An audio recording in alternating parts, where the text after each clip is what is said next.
Hey yo, what's up YouTube? Welcome to a new video. My name is Prince Meyson. Today we are going to be retouching this high-end fashion portrait, and I'll be showing you guys exactly what I'll do in a situation like this when I'm retouching a portrait like this. So without further ado, let's get straight into it. Now we are working in Capture One, and as you guys can see with my layers here, I have done a few things. So what I'm just going to do is reset this and take it to the beginning, right? Like I said, we're working on Capture One. We're going to be retouching some of these images in later videos. This image was shot by Ovia. I'll put a link in the description to her Instagram page, so check out. And if you want me to retouch some of your images to on my YouTube, reach out to me, send me an email with the images, and I'll get to that. But yeah, so you guys can see these are the images. So what I'll do is start by messing around with my levels. As I can see with my levels right here, I do not have a lot of contrast in this image. I mean, it's really bright, especially with this light here. So it's going to be peaking right here at our right. So this right here, our levels is like a histogram, and right here on the right you can see that's where your highlights are, and right here on the left you can see that's where your shadows are. So to make this darker, all we have to do is just drag this into this point. Now the more you go, the more crushed your blacks will be, so sometimes it's always good to just get to this point. Now our highlights are quite, like they're bright and very overexposed. So if I check our exposure one in, you can see, but on her skin there's really nothing there except, I go this far, and that's totally fine because I'm going to dial some of this down, the background and all that stuff. Okay, great.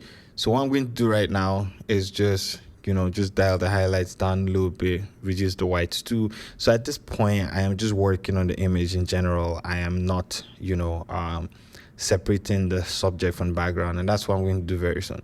Another thing I'm going to do right now is that this image looks very cool. I understand that's how she shot it, but I'm retouching this, so what I'm going to do is just make it a little bit different from what she would do typically with her images. So what I'm going to do is just make this a lot warmer, probably just bring it up here, but that's really warm right now. So I'm going to come down to my color balance right here. This is where you do a lot of your color grading, right?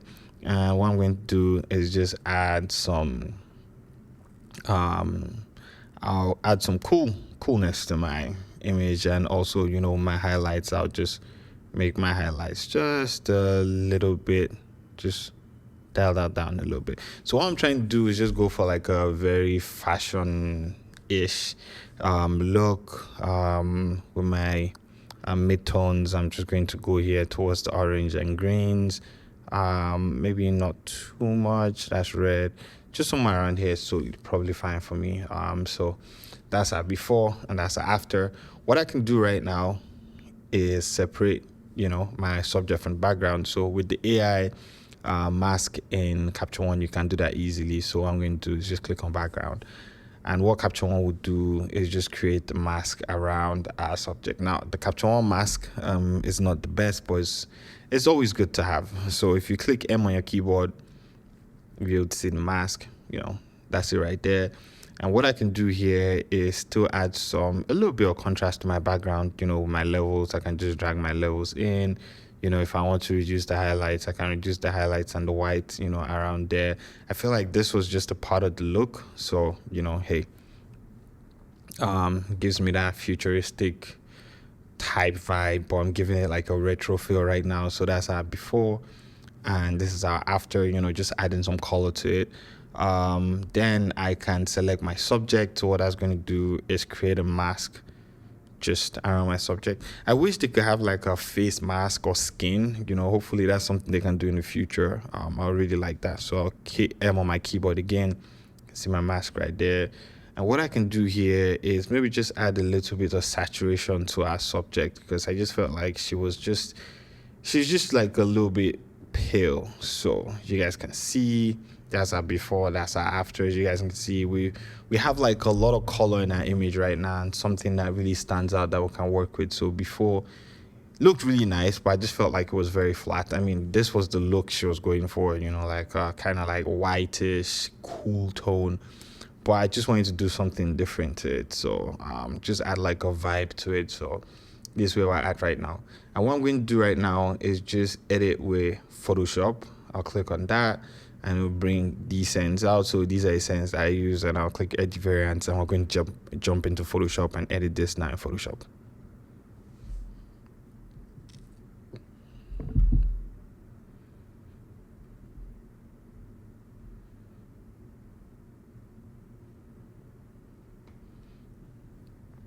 Okay, so now we are in Photoshop. As you can see, this is what this image looks like. What we're going to do right now is just jump straight into skin retouching.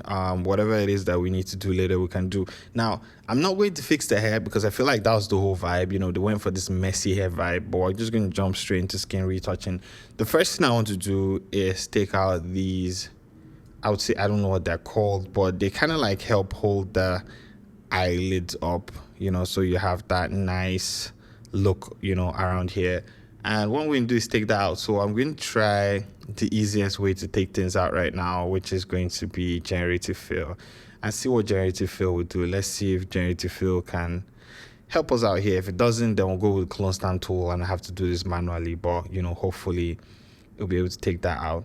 Kind of feel like I went in there too much, just a little bit too much, but let's see what Generative Fill will do. I probably should have just stuck to the outside because in here the hair is covering it and I can fix that, you know, myself. But let's see what this looks like. It looks okay-ish, to be very honest. You know, it doesn't look bad. I can fix that in post. Let me see. The first one looks the worst. Second one doesn't look too bad. Third one, I think I'll just go with the second one. I feel like the second one is the most decent out of all of them. And I'll do the same thing here too. So I'm just going to select these. I mean, it just makes life a lot easier, you know, can't even lie. Then I'll click Generative Fill. I will not put in any inputs. I'll just let it do its thing, and let's see what's going to generate for us.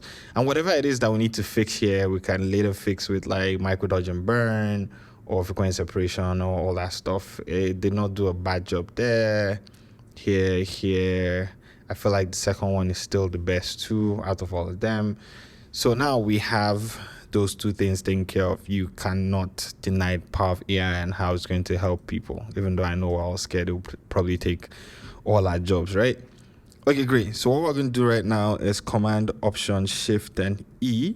So that's Control, alternate Shift, and E on PC. And what we're doing is creating a stamp visible layer right here. So we're just creating a stamp visible layer. Then I'm going to open my actions, and I'll be running one of my actions pack called the Pro Retouching pack. If you have not gotten that, definitely check it out. Put a link in the description below. It will definitely help you retouch better and faster. So I'm going to be using my Pro Retouching pack alongside my Retouching Essentials pack. So check them out.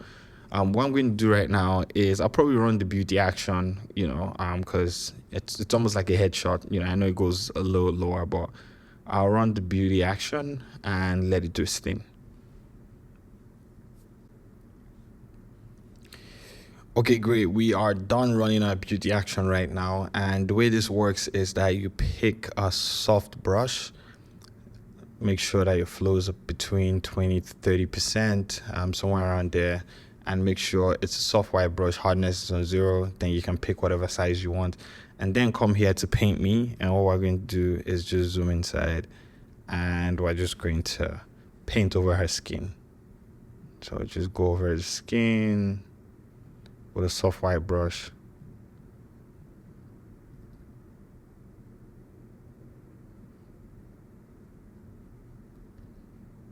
While this is okay, I feel like we probably would have done better if we had used the portrait. I don't know why I feel that way, but this looks like it's going to do a decent job. What we're going to do right now is just check what our before and after is. As you guys can see, I'm just working on the skin and nothing else. So I'm going to zoom out. Then I'll look at what our before and after is with this. So before, after, if you guys can see, before, after, it's blended it in, but I feel like it's just a little bit too flat. So what I'm going to do is open this, go to my blending, and then just reduce my opacity. Right? So let's see our before and after. You guys can see everything is nice and blended in. The way the jaw was, not the jaw, basically the cheek, just looked like the makeup was just done a little bit too much. So let's see, you can see that sharp line right there has been reduced and everything is blended in and it's looking really nice, right? What we're going to do right now is just go in there and fix some of the textures. So we'll click on S to pick our clone stamp tool, and we're going to work on our high texture to just reduce some of the texture on her face. She doesn't have like a ton of blemishes, so we're going to go in there and reduce it. Make sure you're working on your current layer while you do that.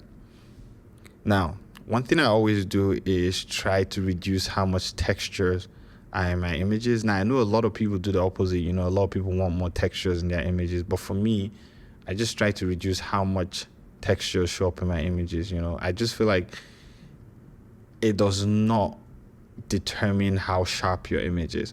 Now, I also still feel like I should have used the portrait for this image, and what I'm going to do is probably just try it out to see how it looks. So what I'm going to do right now is turn this off, and I would run, let's see, look at the before. It did a really good job, to be very honest. That's the before and after, but I feel like maybe the portrait will look a little bit better. So what I'm going to do is run the portrait right now and see what that looks like. Okay, now I'm done running my portrait action, and what I'm going to do is just pick a brush tool, not the mixer brush tool, soft white, same process. So what I'm going to do is come down to paint here, just zoom out just a little bit, and what I'm just going to do is paint on her skin. As you can see, this has I would say it has a softer look to it than the first one. So it really just depends on what you are going for. This has a softer tone to it. The textures are not as prominent as the first one when I used the portrait, and I'll come in here and reduce the blending. So it really just depends on, you know, like what works for you. Let's see the before, after. You guys can see that looks nice and soft. Before, after, before. Let's zoom in so you guys can see before. Can see that textures look a lot softer than when we use this. As you guys can see, we have like a lot more textures in this one. So I'll probably just stick to the portrait because I like how soft and nice it looks. So what I'm going to do is pick my clone stamp tool, go in there, and then just take care of some of these textures. Clone stamp S. Yes, I'll work on my high texture and then just take some of these textures out. Now, we're not going to do too much of this. Like I said, we do not want our images to look fake, but at the same time, you know, want to look nice and clean.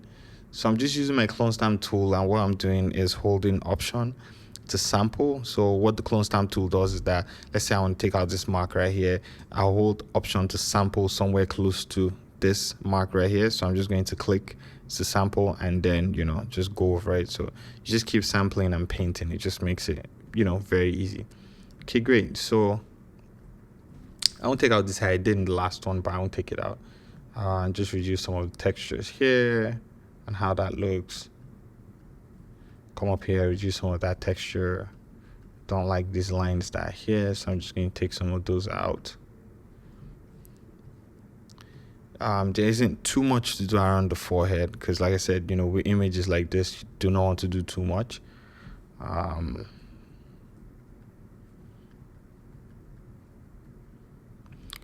We could paint in some brows, but we're not going to do that today. Probably give you guys another tutorial on how to do that. And yeah, this looks nice. So what we can do is, I have to come down to the jaw. There's some textures here I don't like, as you guys can see there. Just fix some of those. I typically just pick like a size of a brush that is pretty small and just go around with that size. But if for some reason I just feel like, hey, you know what, I need something better or I need something smaller or bigger, then I'll just pick a smaller or bigger brush. But for the most part, I just use a small brush to get this done. Okay, great. So now we are done. I can see this little one here. Okay, now we're done fixing that. Another thing you can do is that you can just come to the hand, pick the brush, but this time I'll pick like a lower flow, something around 8, between 8 and 10, and then just use that to, my bad. Make sure you come down to paint here, and then with a brush, I'll just go over the hands and see if I can just smoothen that out just a little bit more, you know. Okay, so let's see what the hands look like before, after. You guys can see how nice and smooth that looks. And the same thing here. Okay, great. So now that we are done doing this, you know, we're still not done with this image. One thing I like to do is run my complete dodge and burn. So if you have my Retouching Essentials pack, then you have the complete dodge and burn. It comes with everything, including the invert check layer. So my invert check layer, what that does is that helps me see how smooth my image is and any other place that I need to fix, right? So now that we have my invert check layer looking like this, so I can see just a little bit more, you know, I mess around with my levels here in the invert check layer. So you can see this looking, you know, nice. So what this helps me do is see my shadows and highlights just a little bit better, right? So without my portrait retouching done, this way it looks. Without this portrait retouching action ran, this is what it looks like. You guys can see it's just a lot of work, you know, if you have to do micro dodge and burn. But like this looks a lot better now. So now we can jump in there and do micro dodge and burn. I don't know if I painted up here when I did my portrait retouch, but I doubt that. So I'm just going to go back to my layer like A and then just go over this place with a soft white brush, you know, just to even that place out just a little bit. So you guys, before and after around that place, you know, just even that place out a little bit. And what I'm going to do is come to my micro dodge and burn, go to dodge and reduce my flow to 1%, right? Sometimes, you know, even take my opacity down a little bit to like 80 or 70%, somewhere around that, right? And what I'm going to do is look at this image, right? You can see the highlights, shadows, how it looks. Now, with my micro dodge and burn, what I'm going to do is close the invert check layer. Now, I'm so used to this that whenever I invert it, it just becomes second nature to me. But for you to do it, you probably have to practice a lot more. What I'm going to do here is dodge my shadows. So anywhere there's a shadow, I'll dodge it to lighten it up, like the dark parts of a face. And anywhere that is a highlight, I'll burn to darken those areas just to give it a better look overall. Now, with my invert check layer, anywhere that is dark, for example, around here, shows up lighter because it's inverted, don't forget. So what I'm going to do now on my invert check layer is that I'm going to burn anywhere that I see that looks like it's dark, but because it's inverted, those places are actually bright. So what I'm just doing is that I am burning my highlights. I'm making my highlights darker.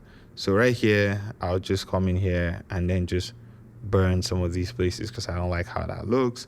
And then underneath the eye, I will dodge that. Now, the way you know this is working is if you are dodging and it's getting dark, and if you are burning and it's getting light, then you know you're doing the right thing. So I'm just going to dodge and burn till I like it. So if I turn this off, you guys can see how this place looks already. So before, after. If I do zoom out, you guys just look under that place. You can see it before, after. It looks a bit smoother, right? So I always do my micro dodge and burn for the most part after I run my portrait retouch. Now, you do not have to do it if you're comfortable with how it looks, but it's just a thing for me. I just always do it just to enhance the image a little bit. You know, I don't settle for anything less than great when I work on my images. So hey, always just check to see if you're doing a decent job. So what I'm going to do is just dodge some of these places around here. Now, you do not have to be zoomed into your image to do it, but sometimes, you know, if you have to, then you can, you know, zoom in a lot more to just get some things done. So if I turn this off, you guys can see underneath the chin, you see that dark spot right there. It was fine, just didn't like it, so just lighten that up. And if I have any other things that I need to do, I'll just move around and get it done. You can see this part. This is probably going to be like an easy part to do. So what I'm going to do is just dodge some of these places right here. Any of these lines right here that appear to look too bright, I'll just dodge them. Like I say, you have to practice this to have it be second nature, you know, the way it is for me. And then if I have any places that are too dark, then I'll just burn them.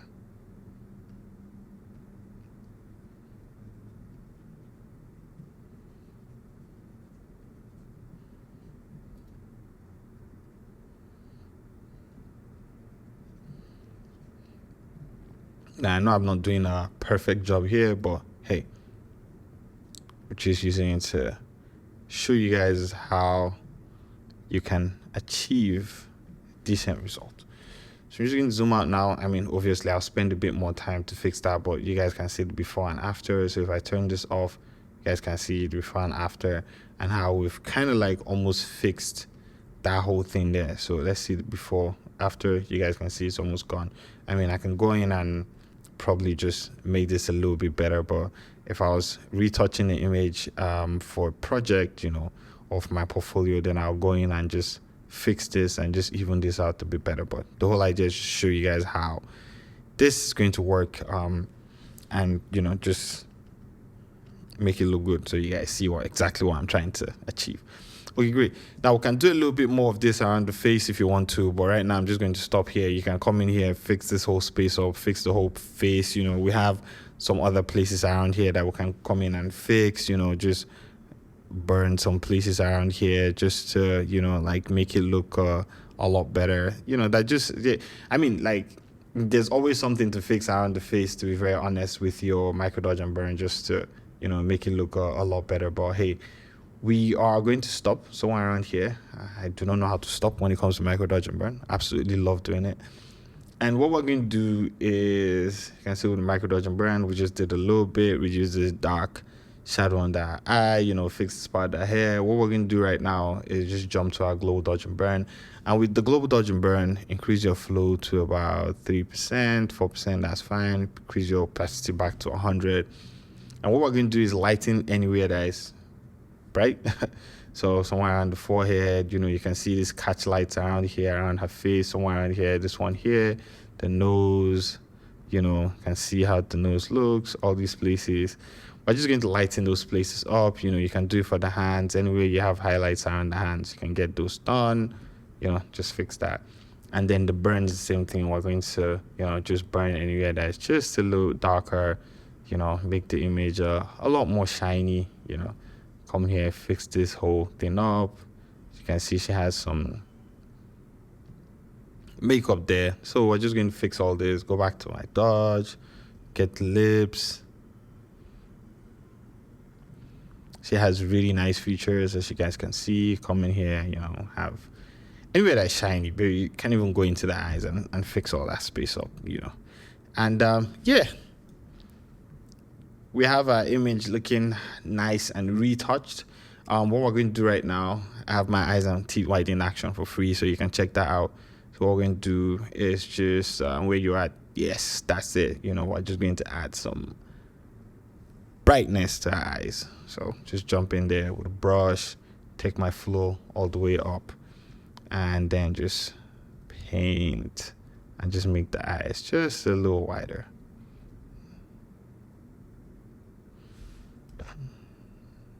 Okay, great.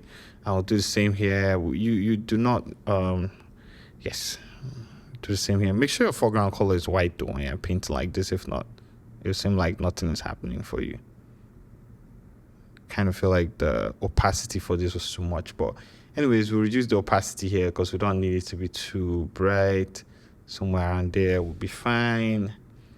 You guys can see, we can see our eyes clearly now. You can go in there and enhance the eyes too. So the way to do that is just add curves adjustment layer, increase this, Command I or Control I on PC to invert it, and with your brush you can just, you know, just draw a shape under that, and you can see our eyes look a lot clearer right now. Look at that before and after. You can see you've added a lot of life into our eyes. Now if you're trying to reduce her eye bags right here, another way to go about it is still micro dodge and burn. So we'll go to dodge, reduce our flow to 1%, and what you can do is just lighten this place up. Now we don't want it to be too light because it'll start looking fake, so just lighten that up just a little bit, and the same thing with here, just lighten this up a bit. So let's see what that looks like now that we've done that. Before, after, you guys can see that makes a difference, right? Okay, great. So the last thing we want to do here is just create another layer, levels adjustment layer, I love my levels. It's my favorite way to add contrast. If you hold Option or Alternate on PC, you'll be able to see if your whites are peaking somewhere around here, because our whites are already peaking, and if your blacks are overly crushed, so somewhere around here. And tada, we have this image. So the last thing I want to do is just go to my color lookup. If you don't have my lots, check them out, and then just mess around with my lots. Now I don't know what lot to use, but I'm just messing around. That's a little bit too much, but I do like the tone of that though. Let's see what 10 looks like. 10 is overkill. Now they do not have to look like this. You can always just reduce the opacity, you know, to get the look there going forward, but 10 looks overkill. This takes it back to how it looked from the original, so I'm not going to use that. Probably somewhere something like this. Now that's a little bit too much. I don't know. I'm just throwing my lots in here, trying out my different lots. I think my skin tone lots definitely add a vibe to it, but I'll go 6 and reduce my opacity, just 6. Just my opacity about 50%. Yeah, I'll just tones everything down. Nice look. And yes, that's about it. So what I'm going to do is just put everything into one folder, Command E, and I could put my color lookup and the other things into that folder too. Delete my invert check layer, because I'm probably not going to come to that, and I'm trying to save some space. And yes, let's see what our before and after look like. This is our before, this is our after, this is our before, this is our after. You guys can see it was pretty easy to get to this point. So I'm just going to save this. I don't know how long this took, but probably less than 20 minutes to get it to this point. I'm going to save this right now, jump into Capture One, and there's one thing that I do in Capture One that I feel like you guys need to know. So let's go to Capture One and I'll show you exactly what I do. Okay, great. So I've brought this image back into Capture One. Remember, this is our before, and this is where we're at right now. So from this image right here, we have it looking like this, all nice and smooth, from looking just pale, all nice and smooth with a lot of life in it, right? One thing I like to do in Capture One with, just going to take the before out, with most of my images is, if it's a headshot, sometimes I do like to reduce, what do you call it? Let me go to my refine. If it's a headshot, I do add, I always add some grain to it, so it can just be like tubular grain, just to add some grain, because, you know, looks a lot better with grain. But one thing I do with my headshots is, where's that guy? I do reduce the clarity, but in this situation, I'm not going to reduce the clarity because it was shot at a very low aperture, 3.8, so it's soft enough. But, you know, like I said, I'm just going to add that grain to it, you know, to have it looking nice. And I'm not going to add any sharpness. We're showing an R5, so it's plenty sharp enough. Maybe even reduce the grain, because I feel like grain's enough.